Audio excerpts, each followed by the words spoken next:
I caught my daughter-in-law playing Lady of the House in the mansion I secretly bought, promising rooms to her family. I didn't confront her, I just secured the property with new locks and cameras. The next day, those cameras exposed the truth. 3 months ago, my life was different. I'm Margaret Stevens, 63, a Southern gal, born and bred, recently widowed, and naive enough to think my son Kevin and his wife Rebecca had my best interest at heart. After my husband Henry passed, I was drowning in grief. My old craftsman house in Charlotte, North Carolina, felt like a museum of memories, every corner reminding me of him. Kevin and Rebecca swooped in, all concern and casseroles. "Mom, you shouldn't be rattling around in that big house alone," Kevin said, squeezing my hand like I was some fragile heirloom. Rebecca chimed in, "We just want you to find joy again, Margaret." Their voices were so warm, I bought it hook, line, and sinker. What I didn't see was the dollar signs in their eyes. Henry left me a hefty life insurance payout enough to start fresh. When I mentioned it, their faces lit up like kids on Christmas morning. "You should invest it," Rebecca said, all business-like. "Real estate's safe, stable." Kevin nodded like it was gospel. "Something to give you purpose, Mom." I thought they were looking out for me. Spoiler alert, they were looking out for my bank account. Then I saw the listing for a Victorian mansion on Elm Street. 6 bedrooms, a wraparound porch, a kitchen big enough for Thanksgiving geese. It was straight out of a Hallmark movie, the kind of place I imagined billing with grandkids' laughter, summer barbecues, maybe even a swing set in the backyard. The price was steep, but Henry's insurance covered it cash. For once, I listened to a little voice in my head, call it intuition, call it God's whisper, and kept the purchase quiet. I set it up through a trust, hired a property manager, and didn't breathe a word to Kevin or Rebecca. Maybe it was the way Rebecca's eyes narrowed when I bought myself a new dress, or how Kevin always asked about my plans for the money. Whatever it was, I kept my lips sealed. For 6 weeks, I poured my heart into that house. Contractors were in and out, new paint, gleaming hardwood floors, a kitchen island I picked out myself. I'd sit there at night dreaming of the day I'd hand Kevin the keys and say, "This is ours, our family's fresh start." I pictured Rebecca crying happy tears, the grandkids running through the halls. It was my gift to them, my way of keeping Henry's love alive. But the morning I planned the big reveal, everything shattered. I got to the house early for a final walkthrough. The chandelier sparkled, the marble counters gleamed, my heart was bursting. I called Kevin. "Can you and Rebecca meet me for lunch? I've got a surprise." His voice was distracted. "Actually, Mom, we're house hunting today. Found this amazing place on Elm Street. Perfect for our family expansion." My stomach flipped. "Family expansion? Another baby?" I asked, hopeful. "Not exactly," he said. "Rebecca's parents might move in. Her mom's arthritis is bad. Her dad needs help with meds. We need a bigger place." Then it hit me. They were looking at my house, the one I bought for them. "What's the address?" I asked, my voice shaking. He texted it. "Elm Street." My dream was about to become their disappointment. They'd never afford it. Unless, what if I helped with a down payment? I offered, thinking I could still make this work. Kevin's voice lit up. "Mom, that'd be incredible." "You sure?" I was sure. I thought I'd let them choose a house, then reveal I'd already bought it. They'd feel like partners, not charity cases. But when I pulled up to Elm Street, something felt wrong. Rebecca was in the front yard, gesturing like she was on HGTV, talking on her phone about my garden plans, my master suite. Kevin joined her, measuring windows, planning furniture. They weren't acting like buyers, they were acting like owners. My heart sank. I parked across the street, watching like some private investigator in a bad movie. When they waved me over, I slapped on a smile and let them tour me through my own house. "Look at this kitchen, Mom," Rebecca gushed, running her hands over my marble counters. "I can see myself hosting dinner parties here." Upstairs, she led me to the master bedroom, my sanctuary. "This'll be perfect for Kevin and me. Your room could be the one by the guest bathroom. Small but cozy. My room. In my house, small and cozy." Kevin nodded. "The layout's perfect, Mom. Quiet neighborhood, great for walks to the park." I kept smiling, but inside I was screaming. They'd already demoted me to the spare room, the elderly mom they'd take care of while they lived large on my dime. Then Rebecca dropped the bomb. "The sellers want cash, no financing. It's a trust situation." Kevin sighed. "Even with your help, Mom, we'd need the full price up front. It'd drain your inheritance."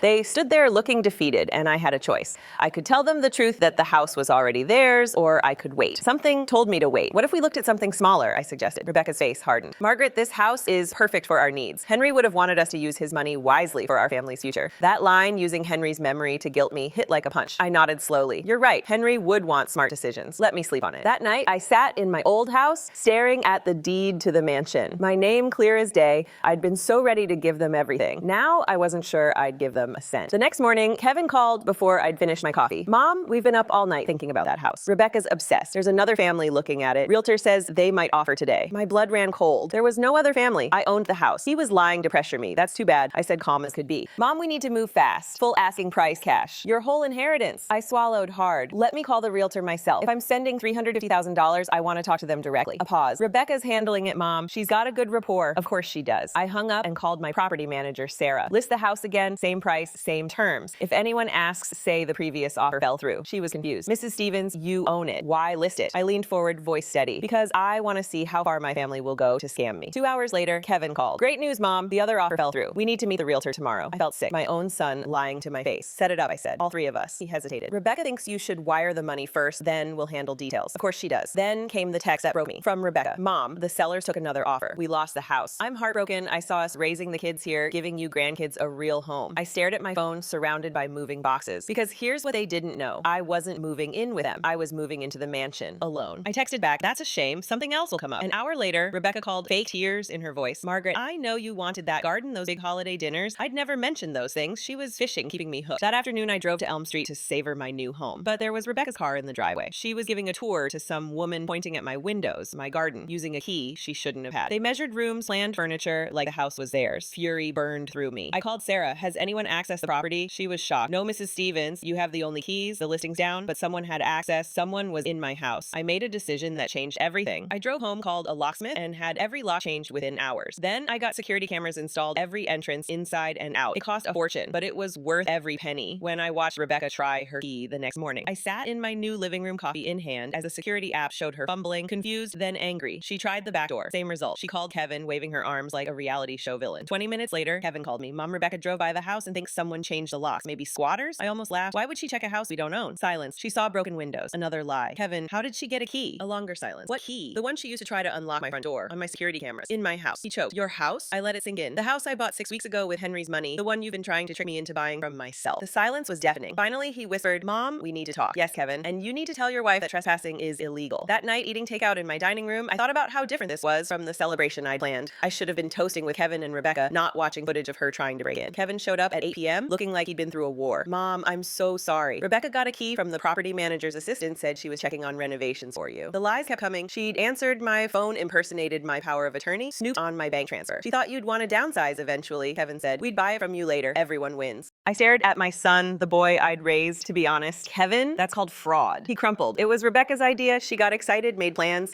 I showed him the footage, Rebecca trying keys, peering in windows. He had no words. The next morning, Rebecca called, her voice cold. Margaret, you're twisting our intentions. You bought that house to dangle it over us. I laughed. I bought it as a gift. I was going to hand you the deed. She didn't believe me, couldn't fathom someone being that generous. Prove it, she snapped. I didn't need to. You lost the right to my trust when you lied, trespassed, and schemed. For weeks, they kept calling guilt trips apologies, anger. Then Kevin dropped a bomb. Rebecca's pregnant. I froze. Congratulations, I said, but I knew it was a tactic. With a baby coming, we need that house, he said. I hung up and called my lawyer. Document everything I told him, in case this gets ugly. Rebecca showed up one evening looking wrecked. I messed up, she admitted. We're struggling behind on rent. Kevin's business is tanking. I wanted to feel sorry for her, but her apology was laced with the same old assumption that I was too frail to handle the truth. You didn't just mess up, I said. You committed crimes, she flinched. Kevin doesn't know I plan to convince you to sign the house over for tax purposes. My jaw dropped. She'd researched ways to strip me of my assets, planned to guilt me into thinking it was for my own good. That's elder financial abuse, I said. She went silent. 6 months later, I hosted a dinner party not for Kevin and Rebecca, who'd moved into a modest apartment and were working on honesty and therapy, not for Rebecca's parents, who'd found other plans. I invited my neighbors, the ones who'd welcomed me with flowers, invited me to book club, helped with groceries. They showed me more kindness than my family had in years. My lawyer uncovered something chilling. Rebecca had done this before. Her grandmother lost her house to similar schemes, fake concerns, tax tricks. She died in a nursing home. They sold her house right after. I'd come so close to that fate, but I didn't. I'm here in my home, planting my garden, living my life. Kevin's trying to rebuild trust, and I see my granddaughter monthly, but Rebecca, she still thinks I overreacted. They asked me to be the baby's guardian. I texted back, only if Rebecca takes a financial literacy course and commits to therapy for a year. Her response, that's unnecessary. Some people never learn, but me, I learned just enough to save myself, and that's the victory I'm holding on to.